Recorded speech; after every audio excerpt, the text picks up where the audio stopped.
the full program again. Click a map to see which regionals fly out of major hubs.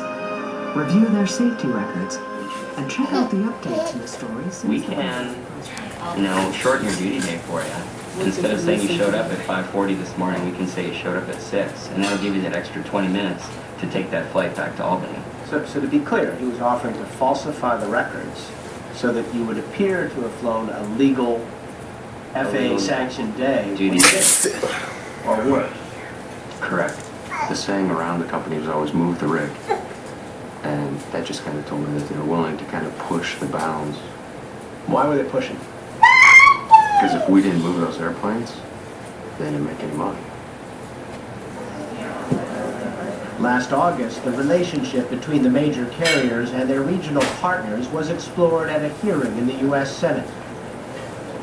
Several airlines were asked to testify, including Continental and Pinnacle Air, the company that bought Colgan in 2007.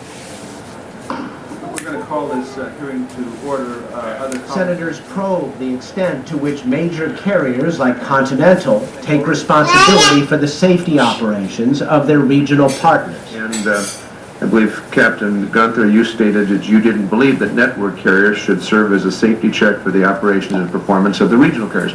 I think the position is that's the FAA's job. Chairman, you're correct. Yeah, we firmly believe that the FAA sets the standard industry-wide. One reason some majors don't want to take responsibility for the safety of their regional partners is because they don't want to assume the legal liability, says plaintiff's lawyer Mary Schiavo. What about liability, though? When you set up a contract like this and something bad happens, like happens in Buffalo, who's liable?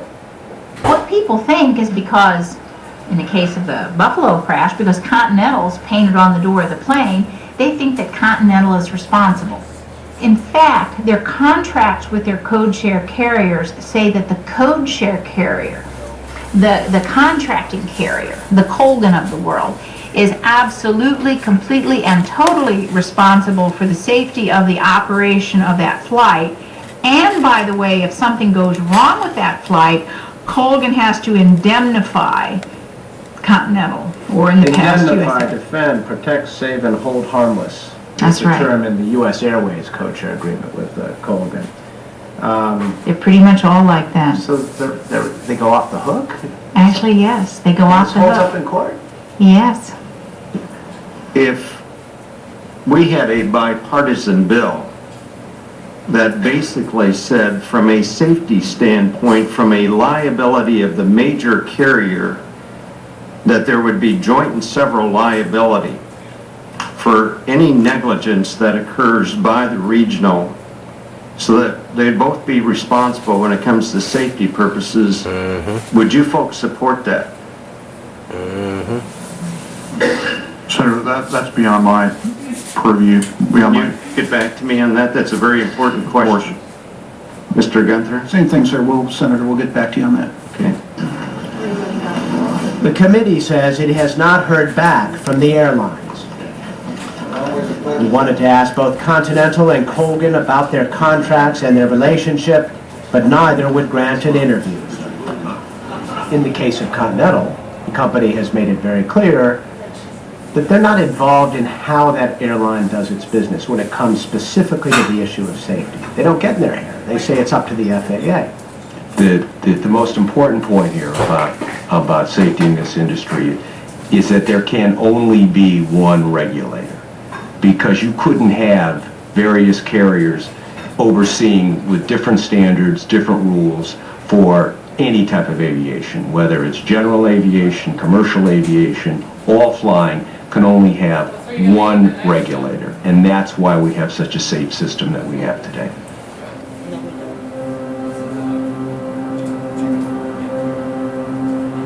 Relying on the FAA to ensure that all carriers fly safely has its limits. The FAA has less than 4,000 inspectors responsible for overseeing the safety of about 25,000 commercial flights in the U.S. every day. The crash of 3407 has raised anew questions about how well the FAA is doing its job. questions that had previously surfaced in the mid-90s with the rapid rise of a low-cost airline called ValueJet. As ValueJet grew, so did its safety troubles. Yet the FAA failed to heed warnings about repeated problems, failed to heed warnings about repeated problems, failed to heed warnings about repeated problems, failed to heed warnings about repeated problems. Mary Schiavo was the Inspector General of the Department of Transportation at the time. Instead of hitting them with violations, they were propping them up. My office said, whoa, wait a minute, this doesn't pass the smell test. When you've got an airline having this many problems, the FAA isn't doing proper oversight. Officer Fading now finding any survivors from the crash of a ValueJet DC-9. Then, in 1996, ValueJet Flight 592 from Miami caught fire and crashed into the... The FAA says there were 109 people on board. The FAA says there were 109 people on board. The FAA says there were 109 people on board. The Secretary of Transportation and the head of the FAA went into protective overdrive. Secretary of Transportation and the head of the FAA went into protective overdrive. Secretary of Transportation and the head of the FAA went into protective overdrive. The Secretary of Transportation flew down to Miami and stood in the Everglades, literally on the watery grave of 110 people, and said, ValueJet is a safe airline. I want to emphasize that I have flown ValueJet. ValueJet is a safe airline, as is our entire aviation system. I was very angry because they knew that that airline was troubled. Why? Because I'd been called into the Secretary of Transportation's office. The FAA administrator knew we were down there looking. We had presented some of our findings already.